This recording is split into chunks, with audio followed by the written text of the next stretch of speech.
It seems as though a lot of these billionaires, such as Andrew Carnegie, H.L. Hunt might be a good example of this, Richard Branson, don't ever necessarily ground themselves to one industry, but have seemed to have mastered the skills universal to all industries. What are some of the skills you regard as universal and can be transferred to any industry successfully without too much particular knowledge of that industry? I think those would include understanding business models, meaning being able to see an asset and envision how its value could be enhanced through a different strategy, and that seems to be something that those who have that ability can apply to a variety of situations, a variety of industries, products.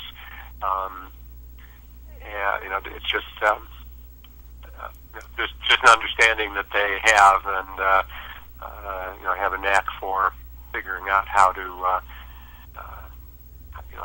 enhance value. Beyond that, I think the management skills can often be applied in different industries. I think even within, among corporate managers who have not become billionaires, I think there are instances of executives who have jumped to a different industry, but are effective in working through other people to achieve results, and that can be more important than the specific knowledge of the industry. So those, I think, would be the two that I would highlight. Okay. In your book, How to Be a Billionaire, you give an example of Steve Ballmer becoming CEO of Microsoft, as well as being the first non-programmer hired by Microsoft.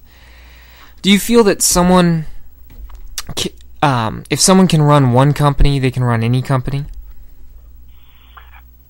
That might be an overstatement in that there are probably large enough differences in kinds of companies. We have the recent example, the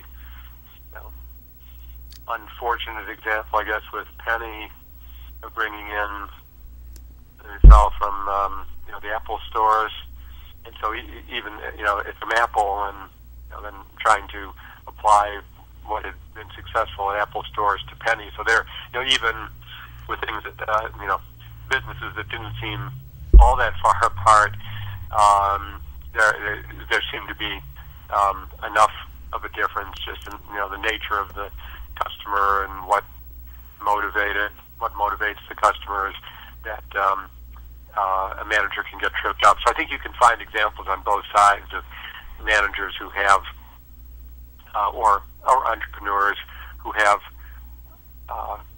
made a leap from one business to another and have been successful in both, and you can find counterexamples. And among even among the billionaires, I don't think I had to go back and do a little more research on it, but I don't think the auto dealership business that Wayne Huizenga started was reproduced the success of the waste management business that he developed, or the Blockbuster later on. So there are.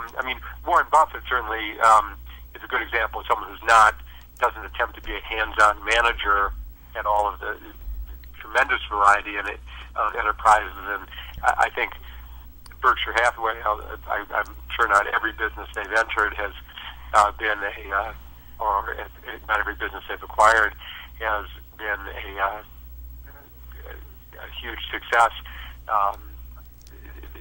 the enterprise as a whole and many of the individual businesses within it have done quite well, and he's heading the whole enterprise. So clearly he has a good understanding of how to motivate the managers, get good results. I think he has a good understanding of the businesses, but is clearly relying on the, in many cases, the founders of the business to run those businesses successfully. So I think I would just avoid too general a statement, but I would say it is. You can find many examples of managers whose success has not been solely a function of finding the exact right business, and as if they couldn't have done equally well in some other business that at least had certain characteristics. All right, great. Can you please list some of the industries that you think are the rapid growers of today and have definitely not yet reached maturity?